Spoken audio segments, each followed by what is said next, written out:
Hi guys, welcome to Office Blokes React. I'm Office Bloke Dave. I'm Office Bloke Mike. I'm Office Bloke Daz. Together with the Office Blokes. Yes. It is true. Now we're going to release some actual original content on our second channel soon. So go over there, subscribe. When?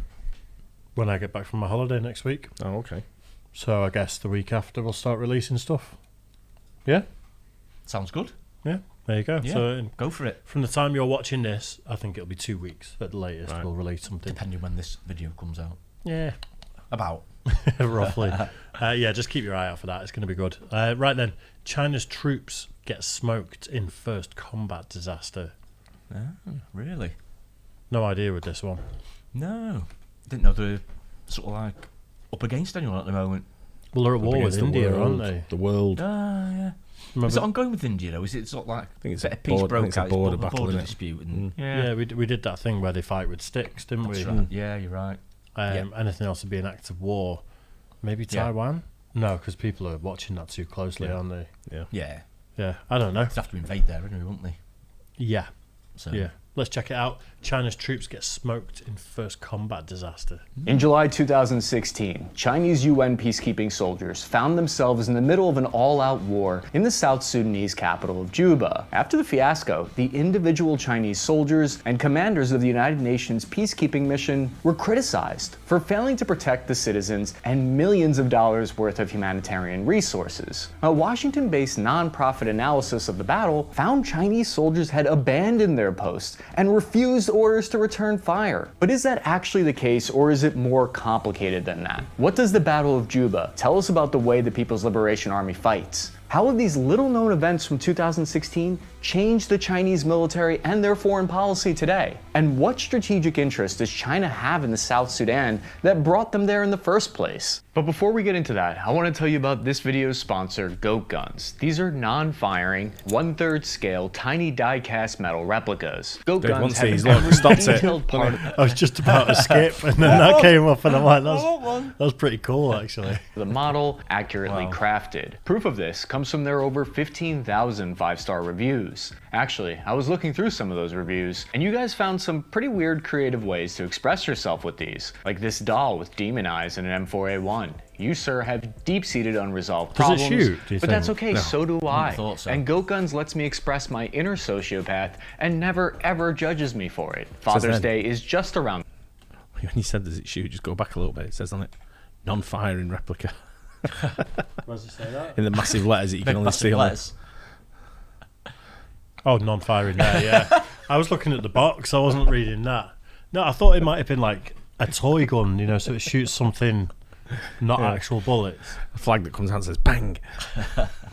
That's my inner sociopath and never ever judges me for it. Father's Day is just around the corner, and if your dad watches the History Channel or your son plays Call of Duty, this gift is guaranteed to put a smile on their face. And now, if you buy a pack of 3, you can save 10% on your order, or a pack of 10 for 20% off. So if you have 20 dads, you're in luck. There's a 90-day return policy and free shipping on qualifying orders. So please consider supporting the channel by like grabbing a non-firing replica Goat Gun by clicking the link in the description. He's definitely or got one of them comments next week, below. isn't he? Definitely. China Opening it as he walks Big upstairs. cabinet full of them. You'll have.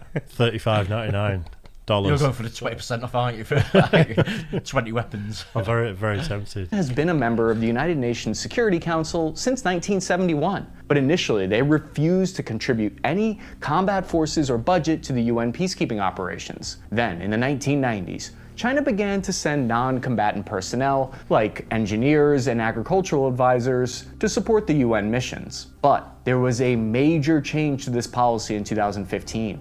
China's new president, Xi Jinping, decided to send combat infantry units to the UN for the first time. This proactive approach was a major change to Chinese long-standing policy of non-interference in foreign affairs. This change of heart was partly driven by China's growing energy needs. South Sudan is the first international location of China's state-owned National Petroleum Corporation. They have a 40% stake in a joint venture that operates South Sudan's major oil fields. As China has grown, so too has their UN peacekeeping contributions. They're now responsible for 15% of funding. China's deployed over 30,000 personnel abroad on 30 separate UN missions. Between the year 2000 and 2016, China went from sending 0 soldiers to 2,500. This growing contribution has been appreciated by the international community by most accounts, even if they do have strategic motives for wanting to increase security in the region. But with increased economic rewards from South Sudan oil fields comes greater security risks. The Sudanese region has been embroiled in conflict for decades, with 2 major civil wars. The Second Sudanese Civil War lasted 22 years and caused 2.5 million casualties. South Sudan became independent in 2011 as a result of the Second Civil War. Unfortunately, political divisions and conflict continued in the new state. South Sudan has 7 different armed factions operating in 9 of their 10 states. If you remember seeing signs years ago about Save Darfur, this is what they were talking about. The necessity of UN peacekeeping blue helmet soldiers is because humanitarian aid shipments are frequently raided and stolen by militia groups to use for themselves or to sell on the black market. International aid workers and journalists are attacked by militia groups. So the way it works is one United Nations area of operations will be Chinese-led, and then a few clicks away there might... Why be there then? Why in China? In Africa? In South Sudan, where militias are stealing the weapons, they're attacking peacekeeping forces.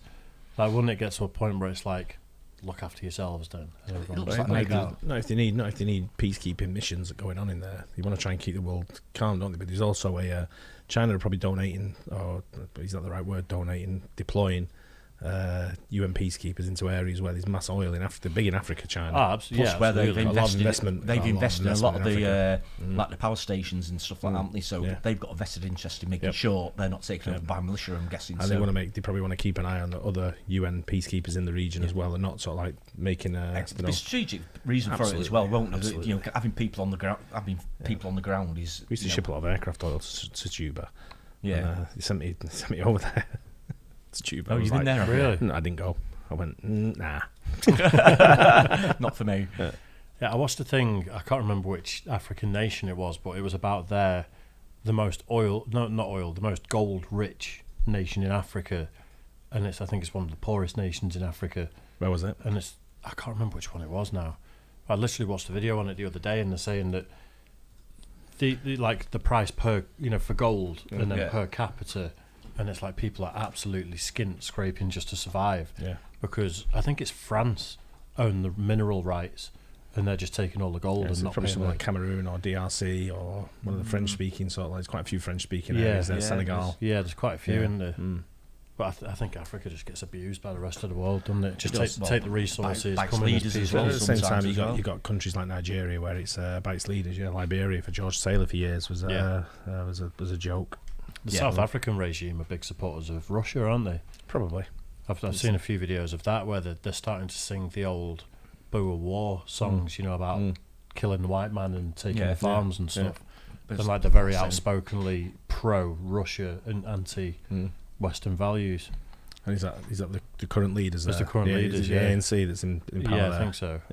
Yeah, it's crazy when you watch it because it's another perspective of everything that's going on in the world. You're hearing people that support the other side, essentially. Yeah. Wait till the Russians infiltrate South Africa and see what happens. And see if you've got the same opinion. Probably not. Interesting. Might be a group of American UN peacekeeping soldiers, or a mix hypothetically. Chinese soldiers from the People's Liberation Army were chosen or volunteered to join the UN forces, and they typically do a rotation of 1 year in the field at an outpost, or 3 years at a UN headquarters staffing. The Chinese Central Ministry Commission approved the dispatch of 700-strong infantry battalion, including 121 officers and 579 soldiers, deployed to South Sudan in early 2015. This was the first ever Chinese infantry battalion to be sent on an external peacekeeping operation. What are the odds something terrible would happen? By 2016, the Chinese UN forces were primarily responsible for the security of 2 large protection of civilian sites in the South Sudanese capital of Juba. There were 37,000 displaced civilians. What year were you supposed to go there? It was about 2000. When's this? 2011. He said 2016. I think. I thought 2012 would have been. It was back here 2016. Yeah. I don't know, 4 years before. 2012, all this is 2013. kicking Oh, there off. was all kinds of shit going on there at the I time. can imagine. Yeah, it wasn't a safe place. I'm not surprised you said no. Yeah, it was a civil war that's just ended. Yeah. Sheltering in the camps. A small contingent of 2,500 soldiers, mostly from the Chinese PLA, manned the perimeter and guard towers, as well as patrolled the nearby neighborhoods in this iconic white six-wheeled armored personnel carrier. Now, these old vehicles are mainly designed to stop landmines, not heavy machine guns or RPGs. The Chinese soldiers were tasked with keeping the peace between the president's army and the former vice president's rebel forces. Both sides decided to violate a recent peace agreement and Dude on the left looks proper like crazy, doesn't he? They both You do. won't fuck about with him, would you? The guy on the right as well. I know, but the guy on the left, look, he's got his cowboy hat on and everything, Yeah. right? He's like proper serious Yeah, shit. definitely. He knows he's found like an oil reserve. Yeah. And he's dressing like he's proper from Dallas. Yeah, you know what I definitely, mean? he's gone for it, hasn't he? Yeah, Definitely he's gone probably for got it. that Texan look and saying, "I've got oil, Anna." Do you reckon he drives a big Cadillac Oh, as well? Oh, massive nailed cigar on. out of his Yeah. mouth, like you know it, Nailed right? on. Hey? Absolutely. and set up military bases right near these UN camps, since the terrain was favorable to them. Both sides fielded artillery and tank units. Chinese peacekeepers, of course, had neither. Heavily outnumbered and outgunned, the Chinese soldiers couldn't have asked for worse battlefield conditions. The United Nations camp perimeter was lightly protected by HESCO barriers, which are filled with sand instead of concrete walls. The guard towers were wooden shacks instead of concrete pillboxes. They had no bullet-resistant glass or reinforced sandbags. No concrete mortar protection zones that you would typically want on a base like this. The entrance gate was a flimsy metal fence instead of a heavy metal blockade. The main defense was barbed wire fences.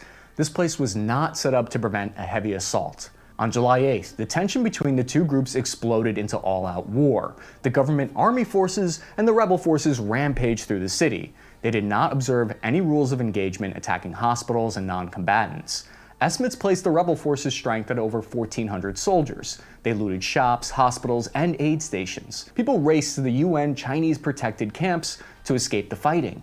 But the UN camps came under heavy attack. In the fog of war, both sides were shooting at each other through the refugee camp. The wooden UN guard towers came under heavy machine gun fire. This forced the Chinese peacekeepers to leave and take cover further back. The UN forces were blinded from seeing what was coming their way. Hundreds of bullets, rockets, and artillery peppered the perimeter. The Chinese UN forces retreated deeper into the compound and clustered around the few armored personnel carriers they had. This is when an enemy rocket-propelled grenade struck their APC. It killed 2 Chinese soldiers and wounded 6 others. Enemy militiamen then looted one of the aid warehouses. They stole $30 million worth of United Nations goods. This was enough food to feed over 200,000 people for a month in the famine-stricken nation. Chinese-led UN peacekeepers were pinned down inside the compound and unable to effectively return fire with the weapons and vehicles they had at their disposal. They were unable to prevent militia forces on the streets from going house to house, hunting people down, and committing unspeakable acts just outside the camp. However, individual Chinese forces did resist in isolated pockets. They recovered their weapons that had been left behind during the initial retreat from the perimeter. They deployed tear gas to prevent a stampede among the panicked civilians. The Chinese soldiers successfully protected 9,000 civilians in the center of the compound. The militia forces were ultimately unable to storm the interior of the compound. However, there were 272 confirmed casualties on the first day alone, 20 of which were under UN protection. The Chinese Minister of Foreign Affairs insisted if their troops hadn't been there, it would have been much worse. He said, quote, "Chinese peacekeepers, officers, and soldiers remained at their posts, quickly organizing reinforcements and continuing to implement the mandate of UN MISS while rescuing wounded soldiers." UN MISS is the name of the mission in South Sudan. The fight ended on July 11th with a tense ceasefire. It had been a few days of fighting that they had endured. Everyone wanted to know where to point the finger of blame. A report by US Washington-based Civic, the Center for Civilians in Conflict, showed UN leadership had directly ordered Chinese and Ethiopian battalions to leave the base and act as a quick response force. They're supposed to go out, leave the gate, and set up a perimeter, but they refused to go. The reports and other investigations claim there was a complete dereliction of duty by the UN peacekeepers that directly translated to deaths outside the base. The peacekeepers had failed to uphold the UN objective of protecting non-combatants in a conflict zone. Major General Patrick Cameron, in charge of the United Nations investigation, wrote a damning report on the Chinese soldiers, stating in 3 days of intense fighting they had failed to uphold the fragile ceasefire. Cameron was a former military advisor to the UN Secretary General. He cites an overall lack of leadership, preparedness, and international integration. He states there was a risk-averse culture among UN peacekeepers. In the past 4 decades, Chinese soldiers have had basically zero combat experience. So it's interesting to see that one of the major findings from this report is that they're very risk adverse. They don't have the experience of what it takes to put your life on the line. But official Chinese statements and media reports refute these claims. Ye Gang, a retired PLA colonel, and military analysts said UN peacekeeping rules limit troops to defensive equipment and vehicles that offer little protection or firepower. It wasn't like the Chinese soldiers had their own infantry fighting vehicles or main battle tanks and artillery. The Civic report states problems that were outside the average Chinese soldier's hands. Quote, "It was always a dreadful idea to have the military base so close to the UN house. It totally undermined our efforts to uphold the civilian characteristics of the sites. While UN MISC clearly underperformed in its response to many aspects of the July violence, the placement of military targets and the consequence in terms of where and how the fighting unfolded put the mission in a terrible place operationally." The report found during combat there were repeated questions by Chinese soldiers over the radio about what the rules of engagement even were. The PLA soldiers had not been properly trained on their mission. That means that they're asking their leadership, hey, when are we allowed to shoot? Who are we allowed to shoot at? Because there's 2 armies that are basically firing at them at this point. It's the most confusing situation you could ask for. Orders were flat out ignored by Chinese soldiers because they came from a different source than they were used to. They weren't flexible enough. Cameron writes, soldiers did not operate under a unified command, resulting in multiple and sometimes conflicting orders to 4 troop contingents from China, Ethiopia, Nepal, and India, and ultimately underusing the more than 1,800 infantry troops at the headquarters. Sounds like a mess, doesn't it? Yeah. It's like they've just done their own thing, doesn't it? It's like, we're here, they're shooting at us, we'll shoot back. But you don't know what the rules of engagement are, so you might be like, I can't shoot them. Yeah. You know, so you just lay down your weapons and go and hide somewhere. Which is no good, especially when you've got civilians in there as well, which you're supposed to be protecting. Yeah. And these guys don't give a shit. The rebels. Well, exactly, yeah. And you've got them coming from both sides as well, haven't you? So do the UN peacekeepers, are they impartial in these situations? So they're not there to bolster the government, they're not there to just help keep peace. Just look after people and look after assets and look after certain things that the warfare people are after. Yeah. I'm guessing with each individual case they have different rules of engagement maybe. In general they're not supposed to go after people. No, they're not. But I'm sure in certain places they might say you can use lethal force. Yeah, to keep them away. Required in certain circumstances. Fend people off. But that should be put in place well before anything. But they happens. do things like they distribute food equally, water, all kinds of stuff, some medical attention. And that's like guard food as well. You got the other company as well, Médecins Sans Frontières, Medicines Without Borders, which is they do a lot of the Medicare and things like in areas, war-torn areas like this. Because we used to do a lot of aid, ship a lot of aid to different countries for Médecins Sans Frontières. Yeah. And it was, to tell you what, the shit they used to have to ship was crazy. The amount of volumes, volumes, it was massive.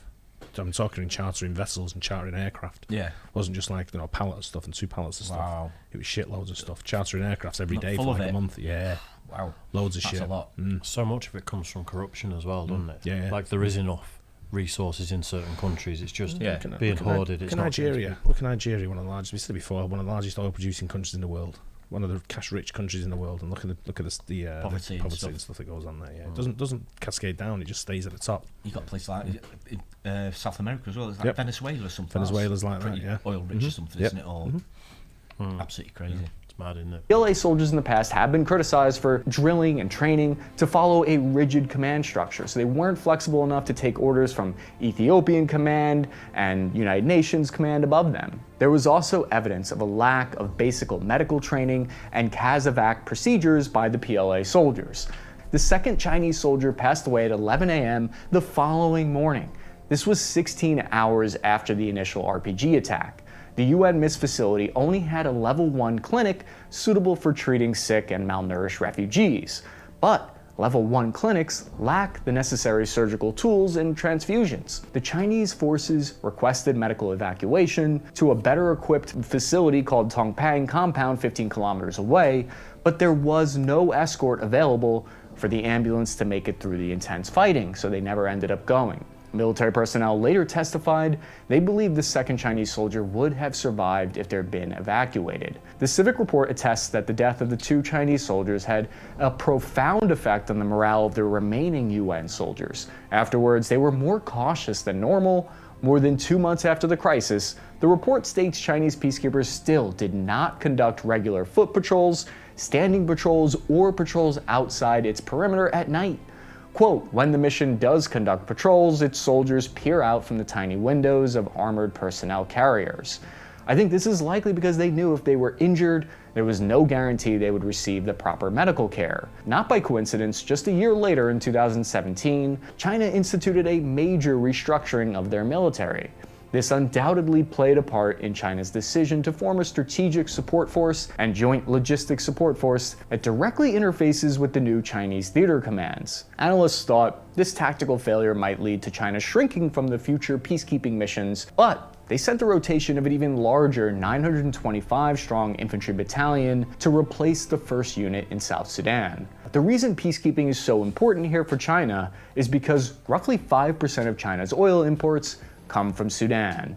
Better security will allow for even more petroleum exploitation. Sudan has 3.5 million barrels of oil in proven reserves. To Chinese investors, South Sudan looks more like an opportunity than a humanitarian crisis. They have huge infrastructure needs, no native industry, and no Western competition. Bilateral trade before the South Sudan Civil War was around $500 million between China and the new nation. And one of the major points of criticism against China's peacekeeping operations here is that they are also arming the conflict at the same time, which is kind of like throwing fuel on a fire that you're trying to put out. China's own Norinco Defense Company sold South Sudan's government 100 anti-tank guided missiles, 10,000 rifles, and 24 million rounds of ammo.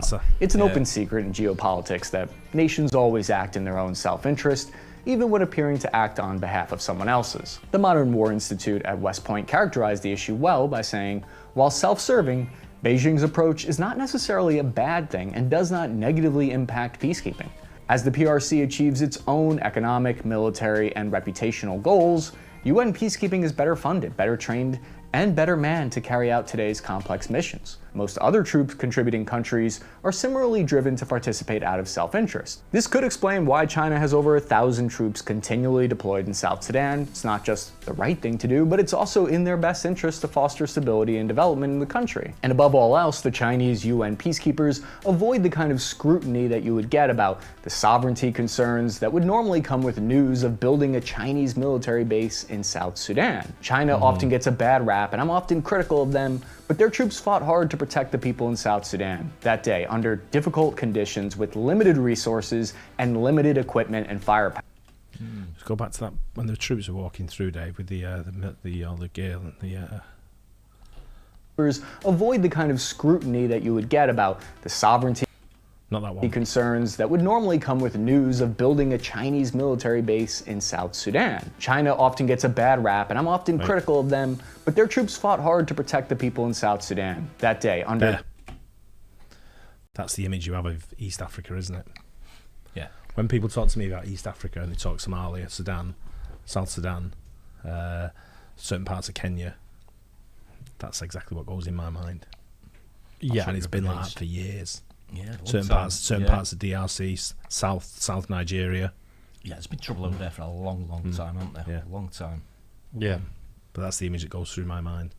Just guys walking around with all kinds of like ammo and like weaponry. Mismatched camo, mismatched rifles, ammo. Like some people have got AKs. It's just getting whatever you can from wherever. Looks of it.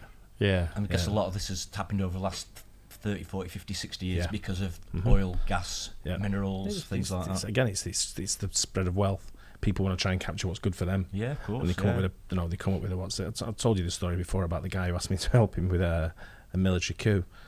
And, right, I can't talk about it on air, obviously, but I'm pretty sure I've told you about it. I think you have. Yeah. It was shipping some. Yeah, some something. arms. Yeah, I just went, fucking absolutely not. Wow. Yeah, it's mental. It's crazy what goes on. You see it firsthand. Because we used to deal with a lot. Our biggest market was West Africa, Right. certain parts of Africa, and you knew, when you used to go there, you used to see what used to go on, and you used to think, wow. Yeah. How did- Ship these potatoes without any questions asked. Yeah.